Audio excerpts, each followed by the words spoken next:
Selon les termes exacts, ce sont des personnes à mobilité réduite.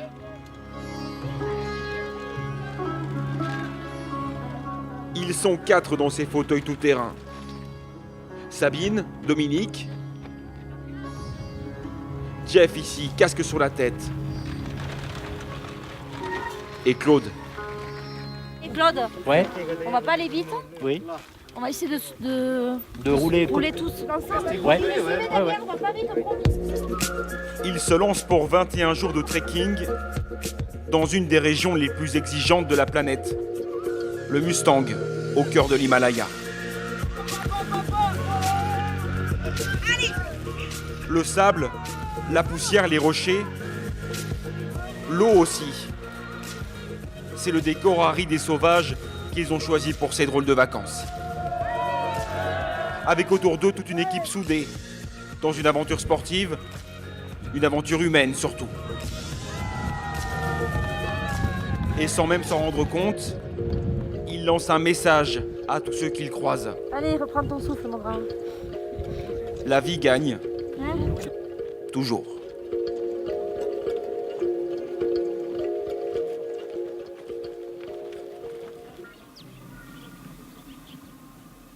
Dès les premiers jours, la petite routine du matin s'installe, en douceur. Après le petit déjeuner, chacun prend place dans son quadrix. Ces fauteuils roulants fabriqués en Haute-Savoie. Attends, un trop, plus trop. Juste là, c'est bon. C'est parfait. Merci. Ça, c'est bon. Dominique a perdu sa jambe gauche dans un accident de moto en 2004. Le matin, c'est l'installation de la jambe, des cannes. C'est le sport qui lui a permis de tenir. Jeff, lui, est atteint d'un handicap moteur de naissance. Et ce matin, il est plutôt impatient. Tu te repositionnes pour voir si t'es bien. Prêt à partir. Toujours au caquet. Il y a Claude aussi. À l'âge de 2 ans, la polio lui a pris sa main droite et son pied gauche. Son truc à lui, c'est plutôt la voile, mais finalement, la montagne, comme ça, On est mieux que dans un canapé. il a rien contre. Puis ça va plus vite surtout. Non, on est très bien. Allez, c'est parti. Ils n'ont pas de pédale et encore moins de moteur. Chaque fauteuil est assisté par 4 Sherpas népalais habitués de ces sentiers, qui se relaient dans les montées. Ce jour-là, justement, le chemin se met à grimper sérieusement. Sur la mécanique. C'est bon, c'est passé. Et dans ces cas-là, il se produit un phénomène que l'on pourrait appeler solidarité. Chacun pousse, tire, encourage. Il faut passer coûte que coûte. Les porteurs, ce sont les jambes et les bras de l'équipe. Mais pas seulement. Ils forment maintenant une famille franco-népalaise. Difficile, non? Comment c'est? C'est un peu hard, surtout pour eux. J'essaie de les aider, mais ils font tout le boulot là. Qu'est-ce que tu peux faire pour les aider? En fait, j'essaie de tirer. D'abord, pas mettre une pierre contre la roue contre la pierre. Et après, j'essaie de tirer sur le guidon pour soulever la roue, pour la passer plus facilement. Mais bon, je crois que C'est peut-être mal au cœur, les handicapés. C'est eux le plaisir aussi, les aider comme ça. Et nous, les camis, il faut tout. C'est eux, les pas de jambes, quelqu'un, pas de lame à quelqu'un. C'est tout le monde aider. Ça, c'est bien. Ok. Allez, on va faire un démarrage. Attends, j'enlève les freins. 1, 2, 3, allez! Et s'ils y arrivent, c'est parce que le groupe partage le même rêve. Dépasser le handicap et le repousser au-delà des sommets de l'Himalaya. Bah ouais, la montée elle est un peu difficile. Oui, un petit peu, pas beaucoup. Ça va. Ça va aller. Ils nous sortent de situations que nous, on croirait impossibles en tant que personne à mobilité réduite dans lesquelles on avance.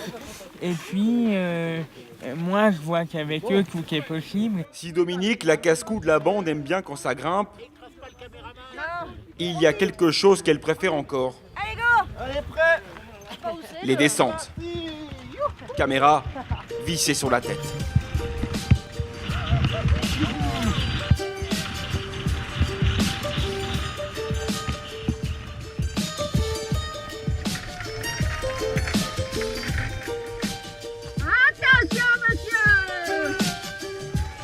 En 2004, après son accident, elle se retrouve face à 2 options. Baisser les bras ou bien... Le sport, les voyages, le Népal, pour moi, c'était, je mettais une croix dessus.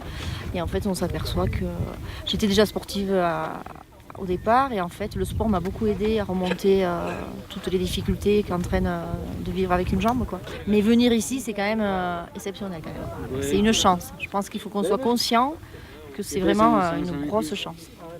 C'est royal. Alors elle en profite. Allez, go! Chaque seconde. Go, go, go, go, go, go, go! Voilà! Bravo! Quitte parfois à faire un peu peur à Michel Vézy, Oui, non, mais j'ai très bien vu. On demande à Chantal. le guide de haute montagne, a l'expérience aussi longue que la barbe. Je vois depuis là-haut les gros zigzags qu'il y a au milieu de la route. Mais on l'a fait exprès pour faire de Non, la non, poussière. non, non, non, non, non, non, mais je vous le dis en passant, hein, je n'ai pas envie de ramasser les morceaux. Promis, C'est Michel, tout, tu ramasseras c'est clair. rien. Parce qu'on est bien dans Kikiné et si vous vous retrouvez 30 mètres plus bas. Alors, on y va relax. Dominique a donné un surnom à Michel. Tu connais Papa Noël est là. Allez savoir pourquoi. Ici, tout le monde a beaucoup de tendresse pour le Savoyard sans qui l'expédition n'aurait jamais vu le jour. Au départ, je voulais leur faire connaître la montagne, ce que j'ai connu moi. Il n'y a pas de raison, j'ai fait connaître à de nombreuses personnes valides. Et je dis pourquoi pas emmener des personnes à mobilité réduite. Ils sont capables aussi bien qu'un valide.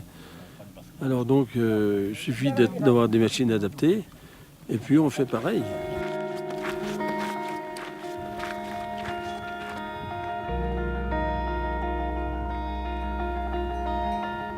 Ce soir, l'équipe va passer la nuit à Tcharang, 3620 mètres d'altitude. Partout où ils passent, les Français attirent les habitants curieux.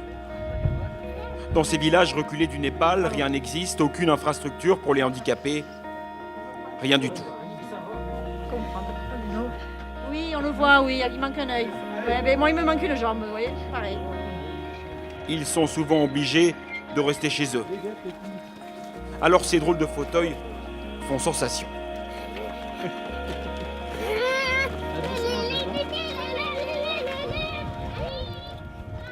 Jeff et son père Stéphane en profitent pour avancer sur un autre projet, personnel celui-là. Le jeune homme, 19 ans, est inscrit dans une école de cinéma à Genève. Il faut juste que tu ne voyes pas la marche. J'arrive pas. Non, là c'est bon. Là c'est bon. Et prépare son premier film documentaire. J'ai décidé de créer un film sur ce voyage, les difficultés que les personnes à mobilité réduite peuvent rencontrer. Qu'est-ce que t'en penses? Le soir, dans la chambre, père et fils vérifient les prises de vue de la journée. L'occasion de se rendre compte que tout ça est bien réel. Et puis je vais vite en plus. Jeff souffre d'un handicap moteur dû à un manque d'oxygène lorsqu'il est venu au monde. Depuis, tout a toujours été plus compliqué pour lui. Avant, quand mes amis partaient, moi je restais toujours à la maison.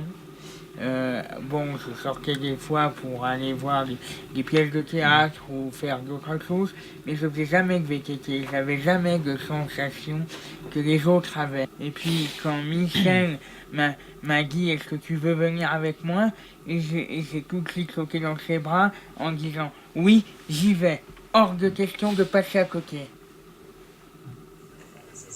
Peu à peu, Jeff évolue, sort de sa coquille, sous le regard de son père. Ça accentue encore plus les liens. Bon, on est déjà très soudés, hein. Oui. Mais c'est une aventure que déjà au début on pensait pas possible. Et puis maintenant on y est. Et puis c'est super de la vivre comme ça, quoi, de voir de super beaux paysages. Je suis vachement impressionné, toujours fier. Et puis je vais toujours aller de l'avant avec lui.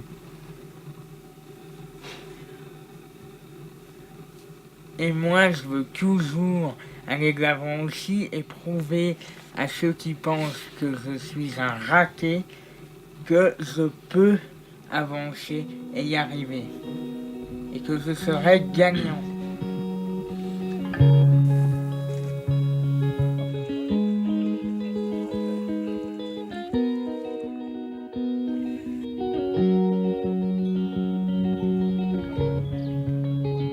Aujourd'hui, ce n'est pas une journée comme les autres.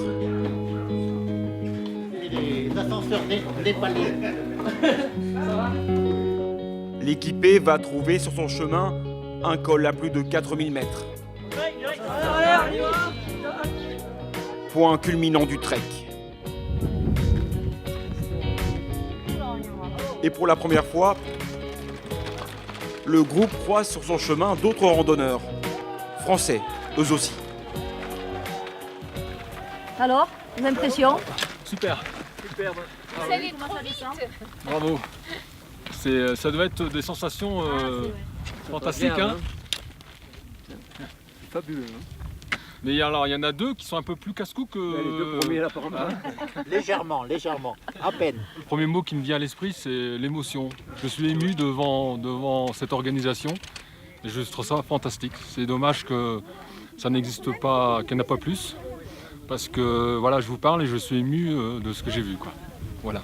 Devant tant de courage, vraiment, on doit être encore plus humble. Et bravo, donc Voilà. j'ai appris que son surnom c'est le Père Noël. Et bien, il porte bien son nom. Voilà, et encore une fois, bravo à cette association. Et puis, c'est l'assaut final.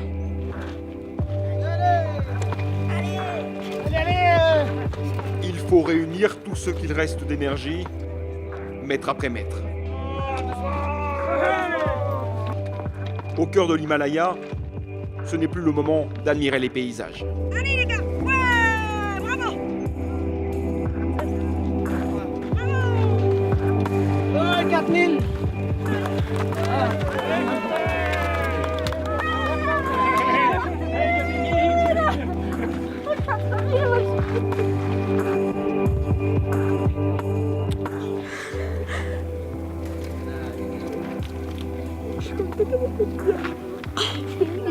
C'est ça le but.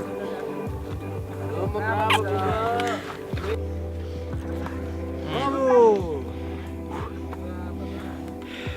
Qu'est-ce que ça vous fait d'être à 4000 là tous les deux? Super bizarre. Quand ma mère verra toutes les pierres qu'on a traversées, elle se dira « Mais t'es un fou, toi !» J'aurais jamais dû te laisser partir, qu'elle dira. Et papa il est fier? Ah oui. Et pleure pas.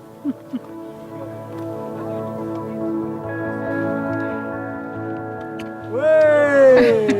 Oh Jeff. Bravo Jeff. C'est bien. Jeff, t'es à 4000.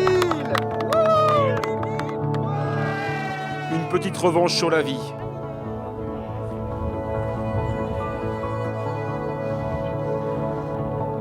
Au point de laisser le handicap loin derrière.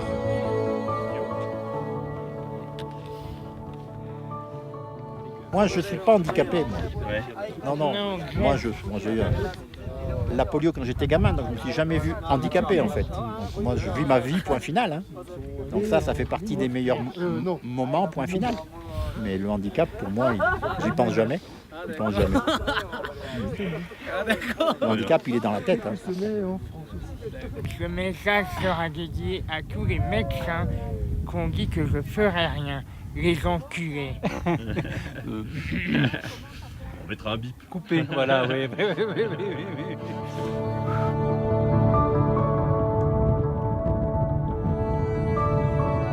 La vie ne leur a pas laissé le choix. Ils sont condamnés à l'exploit, toujours. Dans leur quotidien en France, et jusqu'ici, sur le toit du monde. On a gagné.